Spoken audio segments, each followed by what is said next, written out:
Commissioners meeting September 10th, 2019.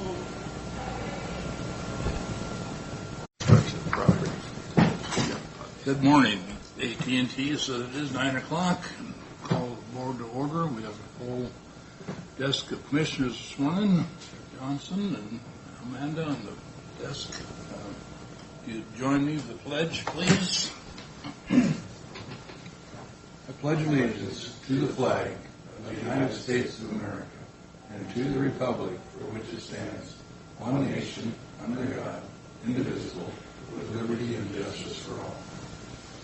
Thank you. First item on our agenda is approval of August 20th Commissioner meeting minutes. Any changes, additions, or corrections? I'll sign them as presented then. Our next up is Extension Office. We have a little bit of a change up this morning, but Tim will explain it to us.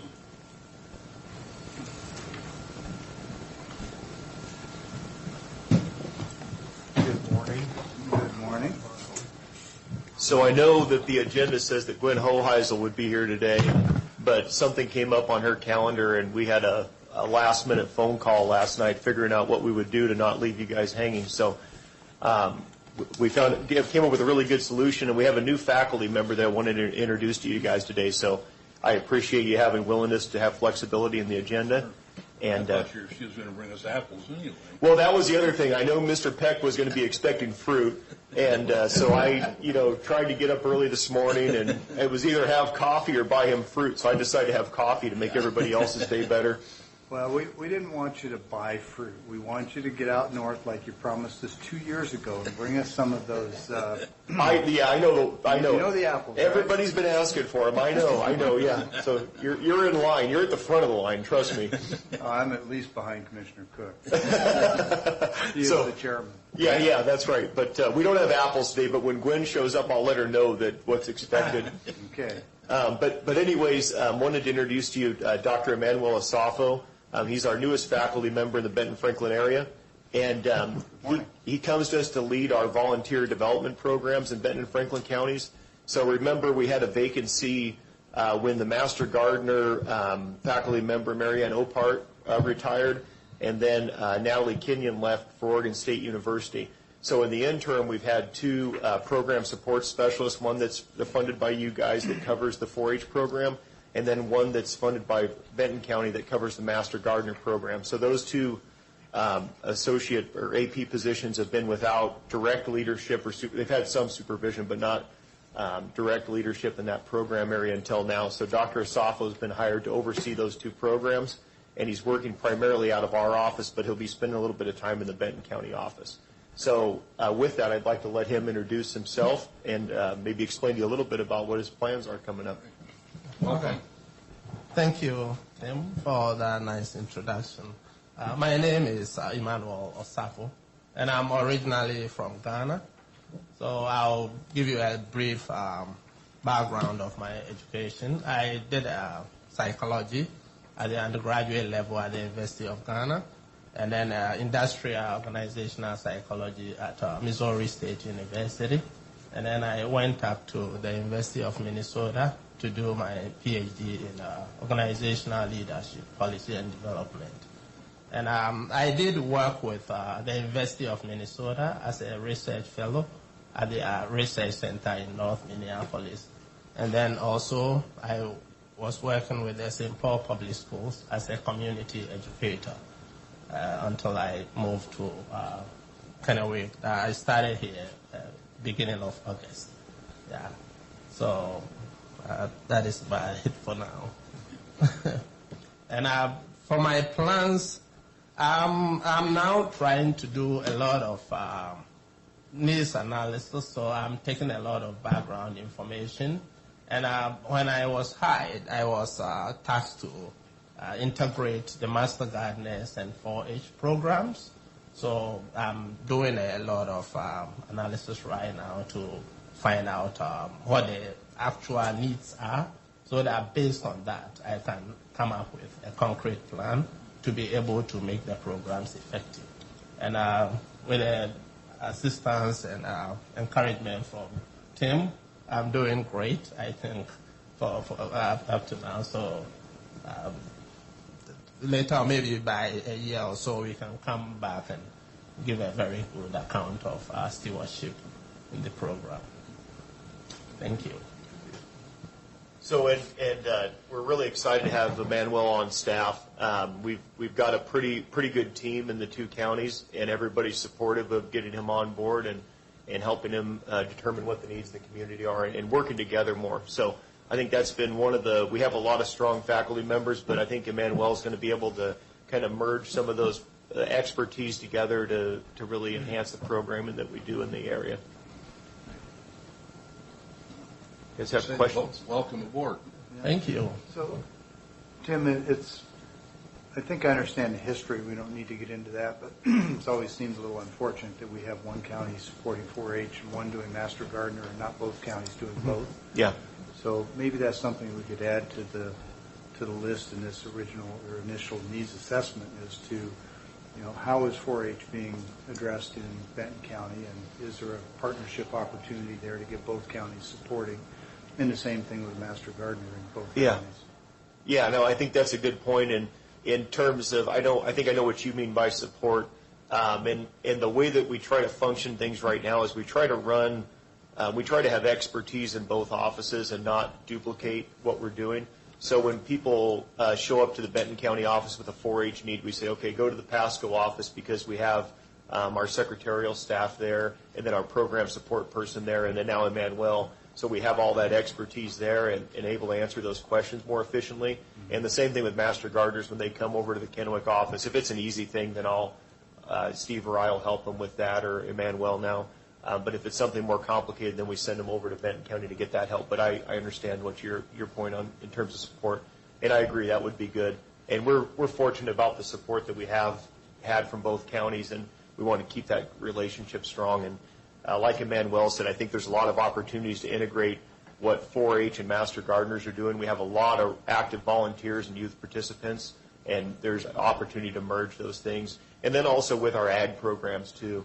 Emmanuel's talked about bringing some of the Master Gardeners out to our research farm and showing them what we do out there, and just making people aware of some more of the resources at WSU. So there's a lot of resources at WSU. They just tend to be kind of spread around, and you have to know how to connect those things. So we're hoping to get Emmanuel to make some of those connections.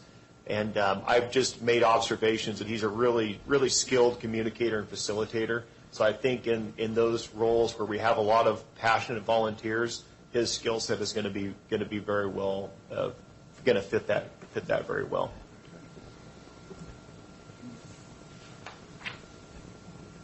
Thank you very much for coming in today and changing up your schedule also. Yeah, we appreciate Emmanuel filling in and appreciate your guys' patience, and I'll make sure Gwen knows that when she shows up to have the right things with her. Cosmic Crisp. Yeah, Cosmic Crisp. All right, thanks, gentlemen. Purely for research, of course. Yeah, purely, yeah. So Tim, you might want to just inform everybody of all these beautiful butterflies that are white and yellow flying around. Sulfur. So I've gotten a lot of questions on those. This time of year, they're called loopers or cabbage loopers, are all over. They're probably in your grill right now if you've driven near a hayfield. So those are a pretty common sight through the summer and the fall, and they basically lay eggs in alfalfa fields and pastures, and then the larvae go along and feed on the foliage. So, that's one of the reasons we swath our hay 5 times a year, so you don't have to spray for those things very often. But yeah, that's the little butterflies that you're seeing out, or they're called sulfurs, and that's what they do. Those are the yellow ones. The white ones are the armyworms, right? Yeah. Yep. So there's actually fall armyworm comes in this time of year too. Yep. And in the pastures and stuff, you'll notice if you go out in the evening, you won't see them much during the day because they tend to be more nocturnal, but you'll see little notches carved out of the grass and stuff, and those are usually armyworms. And they call them armyworms because they look like they're moving in mass as kind of a group in the evening. They're kind of marching along, feeding on everything as they go. So each butterfly, the population it can create, what is it? So it's probably Okay, I know most of those things off the cuff, but you picked one that you're kind of Mr. Peck's rubbing off on you. You picked something I don't know off the top of my head. So probably, I'm going to guess that they probably produce about 50 offspring in their lifetime, probably 40 to 50. Okay. On that type. 53. 53, yeah. 53. Yeah, yeah. So it's But probably. you told us 4 years ago. Yeah. No, I didn't. I'm not that old yet. I remember what I said to you. But yeah, it's probably on the order of 40 to 50 offspring, which is not as bad like a spider mite or a thrips. You're talking about 250 offspring each individual. So yeah, they're pretty fecund. And we're caught in a predicament right now with the rain. Everybody's holding off on cutting, Yep. which is creating a population. That's why they're just all over the road. Yeah, and that's one of the more interesting things for me as an entomologist, not for hay farmers, but to go out and look at the swather when you're going through and see how much light.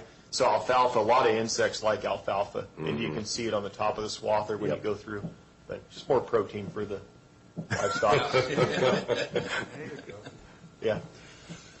And I think when Gwen comes in, there's I don't know if you guys have read like the Capitol Press, but they found phylloxera on grapes in the Walla Walla area. And I know we were talking on the phone the other day, and she was pulling some of those off plants as we were talking, and she's monitoring that situation pretty closely. It's a pest we hadn't had in Washington previously, and it's pretty concerning for the grape growers. So I know she'll cover that when she comes in. She plans to come back in October. So I also heard something on the cherry farmers that they've got something in their cherries now that undersized the cherries. Yeah. That they're worried about. Yep. And she'll talk about that too. She told me she had 3 things, and she didn't articulate. The phylloxera was one I knew about because we were talking about it on the phone the other day, and she was trying to figure out how to collect them without smashing them. But I think that the cherry one's another one, and the third one I can't recall right now. So it's been a pretty busy summer for her, and that's part of the reason she's not here today. So. Anything else, gentlemen? Okay, thank you. Thanks for your time today. Appreciate it. Thank you very much.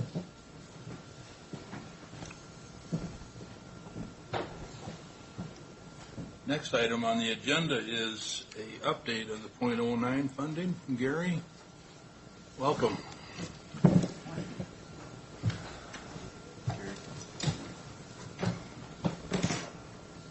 Good morning, Commissioners. I'm Gary Ballou. I'm the Economic Development Director for the Port of Pasco.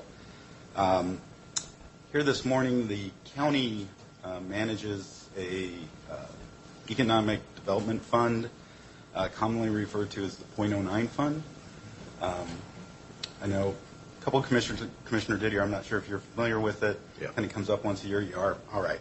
I won't go into too much of the background, but the reason I wanted to come to you today is I help Keith manage those funds. I also happen to be the chair-elect for the Washington Economic Development Association, which makes me the legislative chair, which I didn't know when I got that gig, that I was also going to be the legislative chair. But last session, about 2/3 of the way of the session, a bill was dropped for the .09 funds to extend them to border counties. Right now they're limited to rural counties. That bill kind of came in very late in the session, got a number of us, I won't say worked up, but we did have concern because any time that .09 fund gets opened up in the legislature, there's a lot of questions that we end up having to answer. So this session, Greater Spokane Incorporated, which is the primary sponsor behind that bill, is going to be working to get that bill introduced again in the legislative session. And the Washington Economic Development Association is going to be assisting in that. As the legislative chair, I wanted you to hear it from me and not my executive director. But we are working with the Washington State Association of Counties, the Association of Washington Cities, Washington Public Ports Association, and then WEDO represents the ADOs, the Associate Development Organizations, which are the four organizations that can utilize these .09 funds. What the bill will do is extend, as I've said, extend that authority to border counties that primarily will affect Spokane and Clark County, which are both border counties but not rural. It will also assist Benton and Whatcom counties in the renewal, because Benton and Whatcom were rural when the funds were designated, but are no longer rural. So it will assist those. And then for the remaining counties, it will also extend the life of these funds from 2034 to 2045. And so that will extend them out. So right now, that's how the bill is being proposed to be introduced. If you've been engaged in the legislative session, you know how things are introduced are not necessarily how they end up. But we will be forming a group, a committee of users, so the representatives from the counties, representatives from the ports, reps from the cities, and reps from the ADO to talk about and guide that as it's going through the session. So I just wanted to give you that update, let you ask any questions, see if I can answer them. What's the consensus of the group? Yay or nay? Everybody supports the bill and extending it.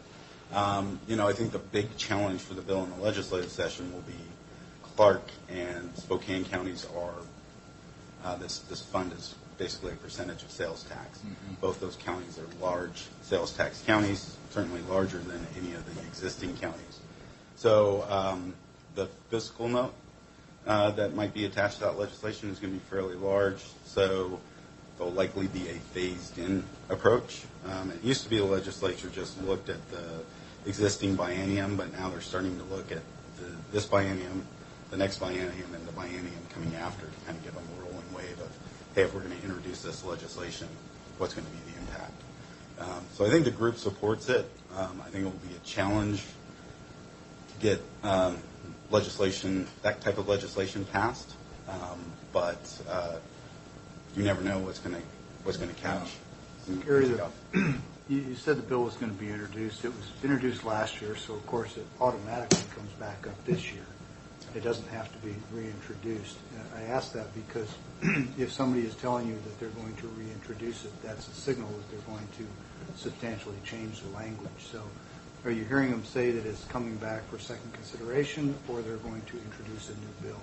Has anybody been clear on that? I believe they're going to introduce a new bill. Okay. And I've seen a draft of the proposed new bills, and I've seen what was the previous bill.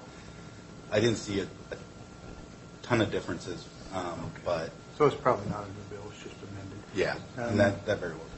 And I get the sensitivity about adding additional counties and creating such a large fiscal note that it gets attention in the legislature. We've always tried to avoid that. Yeah.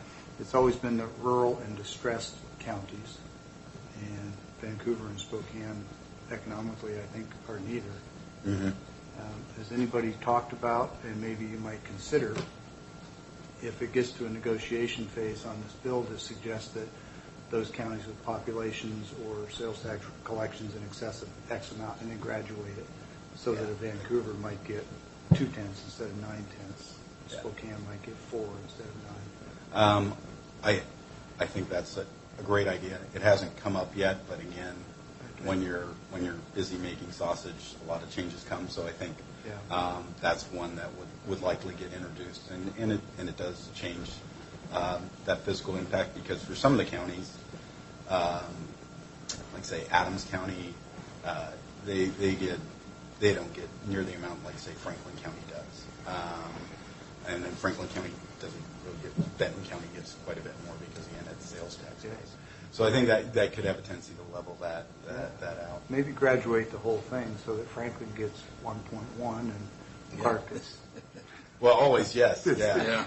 No, and definitely as Spokane is looking at this and what they're looking at it for, and the amount of sales tax they receive, we did have a discussion of, hey, 2/10, is 0.09, but let's say you're getting 0.03, that's still a pretty sizable chunk of change each year. So I'm pretty sure as the negotiations go through. So right now they're kind of at the beginning phase, and they would like to ask what they would like to ask for, but I'm sure it'll get negotiated. And part of that is to have that group of counties, cities, ports, this kind of expert panel that you can go back to and say, okay, this is what we're thinking, and have a really quick way to do that on the fly. Yeah, well, just two closing thoughts. One, I try to graduate the whole thing for all the counties based on sales tax receipts, not population or geography. Sure. And two, maybe even suggest just an entirely different authorization for those border counties. Don't separate it from the rural and distressed, because then when you split the fiscal note, you draw less attention. Yeah. So, just two thoughts. So Gary, I've done some research on this. For clarification, revenues collected with these taxes must be spent on public facilities, right? Public facilities and economic development staff in the county Right. or ADO. Yeah. And in this listing, it says bridges, roads, structures, port facilities, domestic and industrial water facilities. So we could be using these funds for bridges and roads out in the blocks here, which we are in dire need of, because this is our avenue to get our products. I'm a farmer, to get our products out of the basin on the roads going. So just for clarity, we can use these for bridges and roads. Yes. And we Yeah, could and- use that for the matching funds from the all these programs that they're offering. So I'm just making clarity here that we could use these funds for that purpose. Sure. And Franklin County has set up a policy in utilizing those funds that provides some, and obviously they're the county commissioners' policies. They're yours to do with as you please. It's not law. That looks at the economic development benefit of those that can be measured normally in private sector investments. So property tax collections or sales tax growth or employment growth. And it kind of has a number of categories that says there's 1, 2, 3, 4. So yeah, it certainly could, and those would be the kind of measures that the commissioners do to review those potential expenditures and comparisons and other things. Thank you. Anything else? See you in Olympia. Yes, I actually would probably be there a little bit more than. Yeah. Thanks, Gary. Thank you for your time this morning. Appreciate that. Again, if you know where to get a hold of me. So if you have any questions or comments about this, let me know, and we'll keep updated throughout the session. All right. Thank you. Thanks. Our next item on the agenda is Carly's going to bring us a tuition reimbursement policy.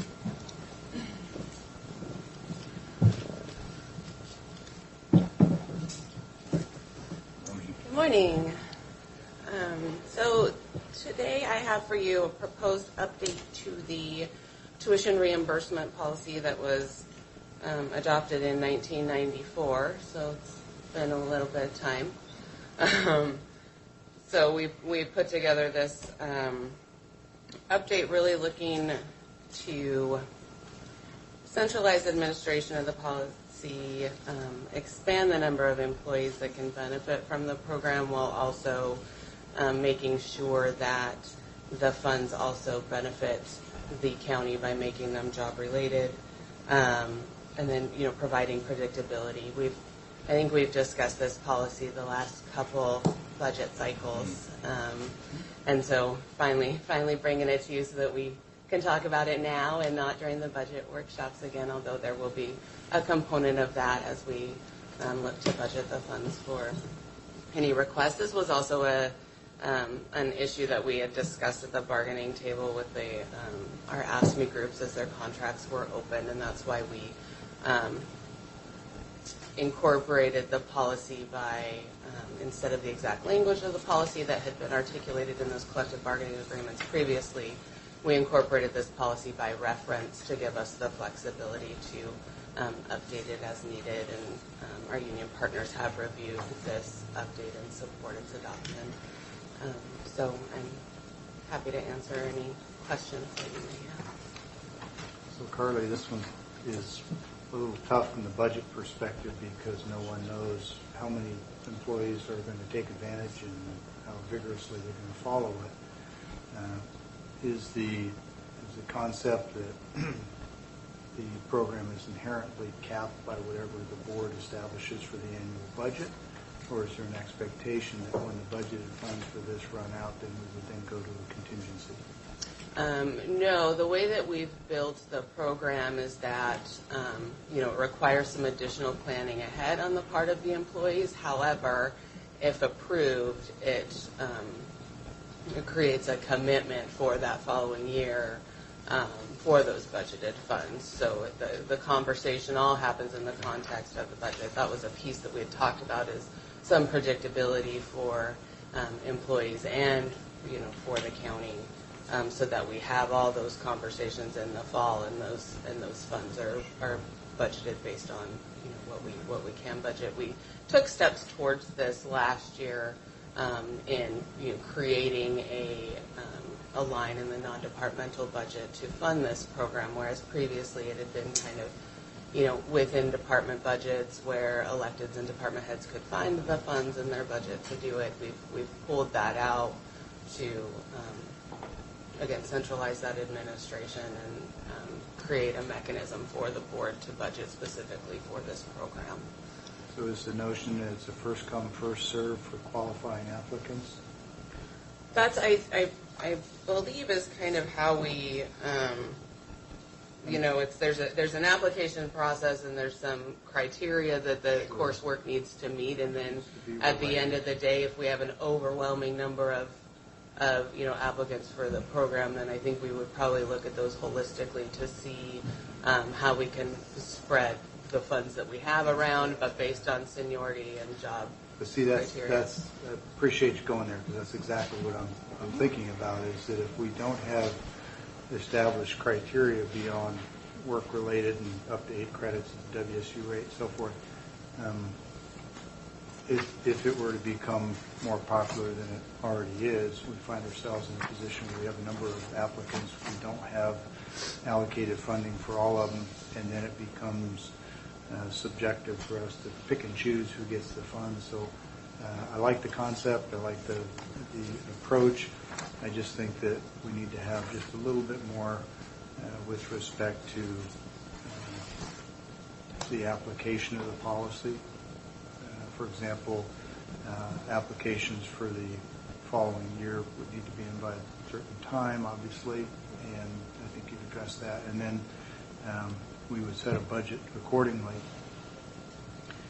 And ideally, we've got the means to fund whatever the requests are, but the notion of people being able to program a year in advance what their family needs are going to be, what their work schedules and family schedules are going to be, their ability to go do additional study. I'm just concerned that we create a situation where there's a minority of the people who could benefit that will actually be able to apply, unless the advance indication is non-binding, in which case then we run the risk of having people who do want to go not be able to because the funding's been pre-allocated. I suppose that's a long way of saying, and I'm sort of thinking this out loud, but maybe people apply on first come, and then there's a secondary list once we've exhausted our program funding. Is that the concept? Is that what you'd recommend? Yeah, I think so. I mean, I think there's the board can always, Well, I'm concerned about equity. Sure, and I, as always, I am as well. Sure. And I didn't mean to imply that you weren't, just that programmatically, I just want to make sure we don't create a situation where we're picking winners and losers, and the losers don't get funded simply because they didn't have the ability to program a year out. And that's a very good point, and I would honestly love to be in a situation where we have an overwhelming number of people in the county that want to take advantage of this program. At this point, since I've been here, I think we've had 3 individuals, and that's over 5 years, Sure. who have taken advantage of this program. So I think it's a building process, and this, like any policy that I propose, my intent would not be that we don't look at it again for 30 years. But that we, if that comes up, that's something, that we could definitely look into. So you don't anticipate that being a problem? If it does, we'll just adjust then. I feel comfortable with that approach. I know we had a discussion about it last year, and then suddenly we had 3 or 4 people who took advantage of it. right? No. Out of the treasurer's office. We've only had one person in the county take advantage of this Really? program this year. Okay. I thought we had 2 or 3 that came out of that. Okay. All right. I guess my question is this the role of government? I mean, I'm a limited government person, and I have a problem with us paying for tuition for people when, honestly, they're making a good wage, and if they want to further their education, I think they should be doing it on their own. If I may respond to that, that's a good point, valid point. This is designed around assisting those who could advance their capabilities on behalf of government. So, as an example, an accounting student who wants to complete their CPA certification, the county gets a certain value from having that qualification. And in most of these cases, the individual either finds himself not able to pay the tuition entirely on their own, or the county gets a benefit without having to pay for it. I recognize that a college degree, college-level classes often are considered something that the individual ought to cover completely by themselves, and in a insulated discussion, that may be one way to look at it. But the reality is we get a benefit and from improving people's skills through education, and that's kind of the philosophy behind. Let me ask you this then, Keith. With that further education, does the person move up into the pay scale of the county? They can. It's not automatic. Generally, these are skills that are directly related to their existing position, but that, obviously improving their skill set can allow them to move up.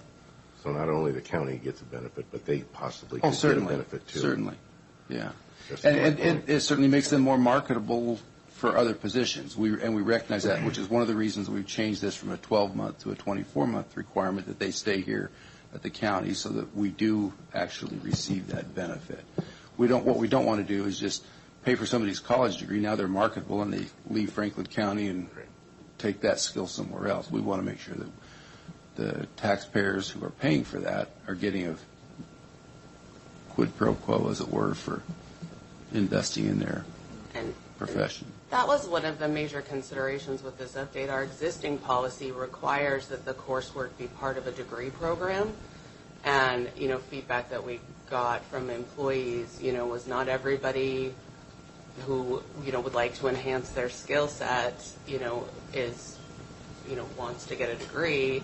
Additionally, most of our county positions don't require degrees. So, anecdotally, of those couple people that have taken advantage of this program since I've been here, they've completed their degree and then they've moved on to a position that required a degree. So we're really focused on it being the coursework that we're reimbursing relates to their current position or the next position, as we look at the need for succession planning within departments and within the county to maintain that level of service. Just as an example, when it's specifically related to a degree or connected, if that requirement is there, someone who has completed all of their technical coursework for an accounting degree but maybe is lacking an art class, a PE class, something that's not related to business or accounting, they could have been reimbursed for the tuition related to that. We didn't see that as an appropriate use of county funds. So under this change, as Carly just described, it will be the coursework itself needs to be connected specifically to their position at the county. I didn't dig out the old resolution, but from what I remember of it, this addresses a lot of shortfalls that resolution had, as in what you just explained. They could use that tuition for anything they cared to, and there was no to finish the coursework and move on to a different. Which is not to say there's anything wrong with an art or a PE class. Let me just be real clear about that.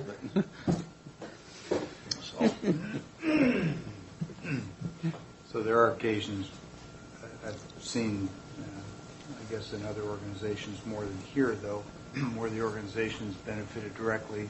For us, if we've got somebody in in Public Works who's working on our vehicles, and they can get an additional certification to work on road graders or heavy diesels, or where they go and take some courses at CBC and develop welding skills. It's realistic to foresee that sometimes we can do that work in-house rather than farming it out to the private sector, which I'm not opposed to supporting the private sector, but if we can develop those skills in-house and save the cost of sending that out, that's another potential benefit. Mm-hmm. And then there's recruiting and retention. Absolutely. Which is a whole other discussion. I think most other counties are providing similar benefits. Yes, I would agree based on what I've seen. If there's no further questions, I would entertain a motion for the resolution 2019-277. Mr. Chairman, move for approval of resolution 2019-277 as presented. Second. All in favor? Aye. Aye. Opposed? Abstain. So noted. Thank you. Thank you, Karen. Thanks, Craig.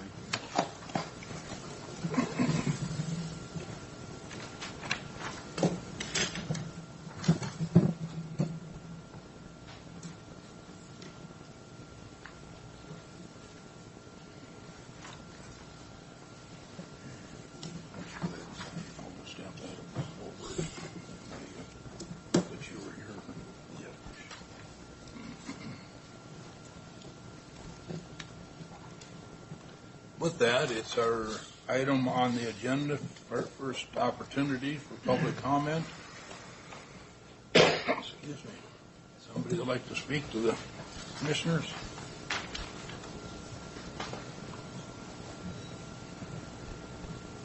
Good morning. Morning, Commissioners. My name is Glenn Stockwell. I'm here today. First, I want to thank you for your letter of support you signed earlier in the year. And what I'm doing here is I'm continuing on with the process of putting together the fast-track completion of the entire Columbia Basin project.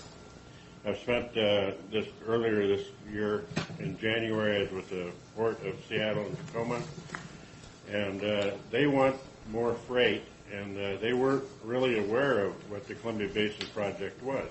They're aware of what the ports is, but they didn't remember about the half not being completed. So I'm here today with you. I was there in August, the first Tuesday of August, and the Grant County Commissioners signed a letter, and I had it forwarded to you. Shirley said she forwarded it to you. All it is a short letter saying that you would agree to meet with the Northwest Seaport Alliance and to have a joint interlocal meeting, Eastern Washington and Western Washington, to come together and bring all parties together to fast track the project in. And I think it's really important that we get all the decision makers together in one room. Actually, I've talked to the commissioners in Lincoln County and in Grant County, and they didn't know anything about the Northwest Seaport Alliance and who they were. So what I'm trying to do is bring people together under one meeting room and to form a joint venture. As you know, there's been a new director with the Port of Tacoma. His name is Eric Johnson. He was with the he was the port director for the I'm sorry, I forget what the acronym was, but Washington State Ports. He's now the director for Tacoma Port, and they were wanting to make certain that all the ports were involved in this also. I had a Seattle Port Commissioner specifically asked me to ask Eric to have that take place. So I'm here today to ask you if you would consider signing a letter as Grant County Commissioners did. All it says is that you would be willing to meet with the Northwest Seaport Alliance and the 4 counties under a joint meeting. That's all it says. And the meeting time and date hasn't been arranged yet. It will be sometime in the winter here. when farming is slowed down and other things. And so I was hoping that you would consider drafting just a short letter saying that you would be willing to meet with them. I'm sure we've got a copy of that. We'll have to bring it up and as a board and Any questions? A couple observations. I think all three of us are strong supporters of finishing the second half of the project. There are 2 or 3 or 4 different groups that are working on the same end game, same goal. And I'm always open to sitting down and hearing other people's views on it, learning more about it. I think we do need to have Keith look at the technical qualifications for it too. As the legislative body, if we meet, we have to meet in our county unless it's a special purpose meeting that we call, and then it's for a singular topic, which potentially this could fall under. We just need to look at who's calling the meeting, what the purpose is, whether or not any legislative action by this board would take place at that meeting. And it's mostly mechanics and logistics. I'm sure we can work it out. I just wanted you to know that there's some groundwork there for us to look at before I'd sign a letter. All right. Well, the other thing is that we were looking at putting together a Eastern Washington Summit in Richville. John Marshall, Commissioner John Marshall, is taking that forward. And I was also thinking when I walked in here, I was remembering in 2017, Spokane had a Trump rally, and I remember there was a tall speaker there with a sword in his hand that was promoting fast-track completion of the Columbia Basin project. I believe his name was Clint Didier. But you might also consider backing on another idea. You have all the facilities and everything here, convention facilities and everything. You could consider having a Trump rally here in 2020 to promote this also. Just an idea. So, thank you for your time. Thanks, Glenn. Anybody else like to speak to the board? Seeing none, we pay some bills this morning.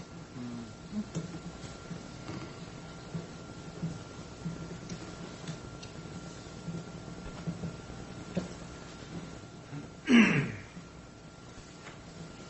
Chairman, looks like we've got several financial documents to look at this morning. These are from September 3rd and September 10th, both. We'll start with September 3rd. First is salary clearing payroll and emergency management payroll. Move for approval of those expenditures in the total amount of $983,125.53 as presented. And note that this has been previously signed by the chair since we didn't have a meeting last week so that people could get paid, and has subsequently been reviewed and signed by 2 representatives of the auditor's office. I second. All in favor? Aye. Aye. Aye. Next, from September 3rd, is fund expenditures. It also has been signed by 2 people out of the auditor's office as well as the county administrator, and previously signed by the chairman, again so that funds and bills could get paid on time. Move for approval of those expenditures in a total amount of $1,273,383.70. I second. All in favor? Aye. Aye. And we have another fund expenditures. This is for September 10th. Move for approval in the amount of $549,610.11. It too has been reviewed by the county administrator and 2 representatives from the auditor's office. I second. All in favor? Aye. Aye. And lastly, we have fund expenditures, these are county roads and motor vehicle expenditures. Total amount of $124,931.44. Move for approval of those expenditures. Note also that this has been reviewed by 2 representatives out of the auditor's office. I second. All in favor? Aye. Aye. With that, we'll move on to office business item 3, approval of consent agenda 1 through 7. Mr. Chairman, move for approval of consent as presented. Happy to entertain any discussion. I second. No discussion. All in favor? Aye. Aye. Aye. That leads us on to Keith, administration. Thank you, Mr. Chairman. Just would point out that our clerk to the board, Karen Millam, is on vacation this week, but I noticed that she and her guests from her family are here in the room. Just want to acknowledge them and thank them for participating today. Also, as just a note, I'll be darned, it is yeah. her. She's so quiet. She's not getting Karen. She's not getting paid apparently for today's work. Also, Matt Mahoney's not in attendance today, but just recognize that today marks his 29th year of service to Franklin County, and so when you see him, you may want to congratulate him for that. Last week, I had an opportunity to attend a unique conference related to engagement with the Native American tribes. It was primarily an educational workshop with a number of people from around the Pacific Northwest that either are or are about to be engaged in a number of issues with the tribe. This was somewhat driven by the recent acquisition of property by the Colville tribe in Franklin County, and also by our meeting with the Umatilla tribes over the shoreline reconveyance issues.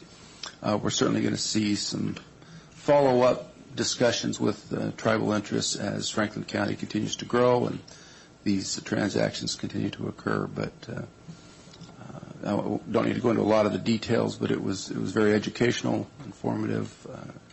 Clearly, there's an effort not just in the state of Washington, but really across the western United States on a number of issues of tribal sovereignty and recognizing what that means and how local governments interact with tribes, government to government. And a lot of material was covered in the 3 days that I spent in Seattle participating in that conference. I just wanted to give you an update. I don't have anything in a way, certainly answer any questions related to that or anything else. I don't have anything for board consideration for action, but I do want to request two separate executive sessions, one to discuss some litigation issues and one to discuss some contract negotiation issues. So if you're, whenever you're ready, I'll read the statute number. Right. Well, that we do have another item for public comment on the agenda. Anybody like to speak to the board? Karen? No. Here's your chance. So with that, we will be going into executive session. Do you have a time frame on the first one? Yes, I would request an executive session up to 15 minutes under RCW 42.30.140, excuse me, 42.30.110, paragraph 1, subparagraph I, to discuss with legal counsel matters relating to litigation. Would request that myself and the acting clerk, the prosecuting attorney and chief civil deputy, and the board be participating in that. Okay.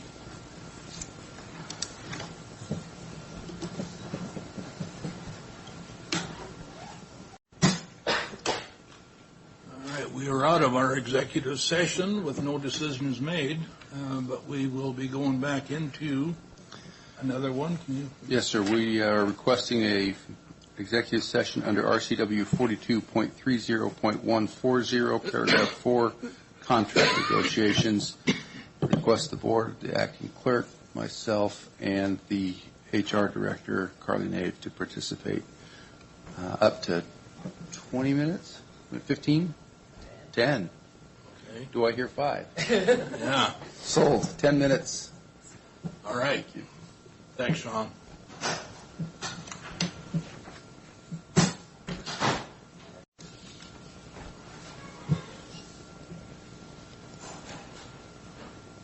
We have finished our executive session, second of the morning, with no decisions made. Anything further, Keith? No, sir. Commissioners? Just like to report on that visit I had over there in Snohomish County. It was an eye-opening tour of their jail. Of course, they got 603 1,000 people in their county, and they have a 1,025 capacity in their jail, and they are 90% occupied every single day, and 60% of those are inmates on drugs. Length of stay is 3 days, when you can't even start to administer a detox.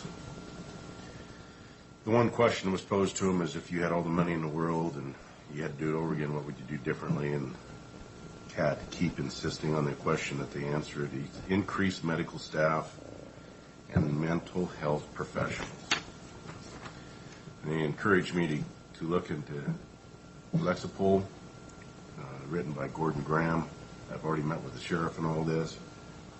They administer Suboxone, too, and they are contemplating administering this new drug, Vivitrol, which is a drug that if they give it to these drug users, when they leave, they go back to using drugs, they get sick. Now, that to me looks like a litigation problem there. Large jail network, they meet, and he is part of that large jail network, and they go to these meetings and they get all this information. And I said, as a courtesy to the rest of the state, why don't you organize and meet with the other smaller jails and give them the information you're getting? He liked the idea, and he's contemplating on doing it. Interesting, I asked if they had a problem with drugs being smuggled into their jail, and he says, he sort of chuckled, he says, it's the one drug that's being smuggled into the jail is Suboxone, because they want to be able to come off of their high and not get sick.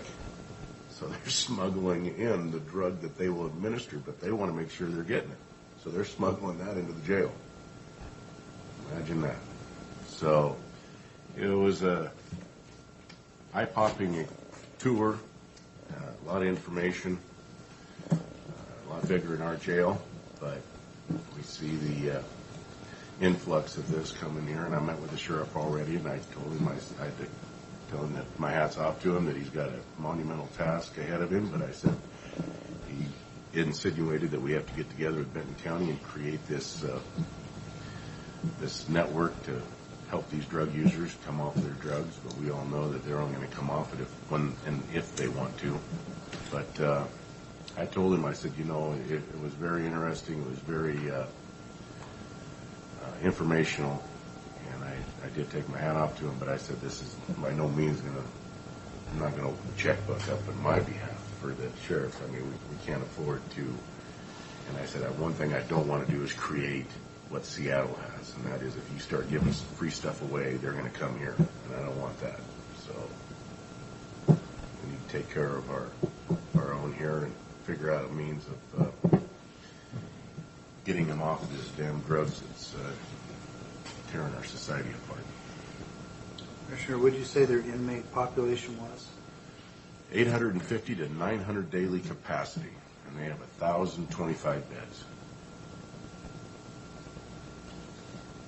850 to 900 capacity, 1,000 beds, and did they? No, they got 1,025 capacity. They've got 850 to 900 inmates every day. Okay. 60% of those are drug users. And when I got there, I walked down to have breakfast. I walked about 6-8 blocks, and I couldn't believe how remarkably clean their streets were. And I got to the jail, and all I seen was 2 cigarette butts, and I seen one guy picking up one of them to see if there's anything left to smoke off it. Got to the jail, and I complimented them on their streets, and I said, you guys obviously are doing a great job of keeping the homeless out of here. Now, they don't have no needle exchange. That's out of their county. They don't do a needle exchange. But they made comment that, well, you haven't been to the right part of town. And they took them to the right part of town. And that's where their problem is, and it's major. There was arrests going on when we went down there, so. But, yeah, here's their staff for the jail. They got 213 on staff. They got 17 sergeants, 6 lieutenants, 2 captains, 1 major, and then 100 support staff. And their budget's $57 million. said that their recommendation was increase medical staff and mental health programs. Were they talking about within the county jail system? Within the jail. To deal with these drug users, they increase the medical staff. Once they come in and they're analyzing these people, I got to witness some coming in, and they had medical staff there on hand to evaluate and assess what needs to happen with these people so that they don't run into these lawsuits. And this is all dealing with litigation, which we've got to really look at. Because every time we bring in a new inmate, if we don't have medical staff, they're evaluating, assessing, and we administer the wrong thing, and they happen to die on our premises in the litigation.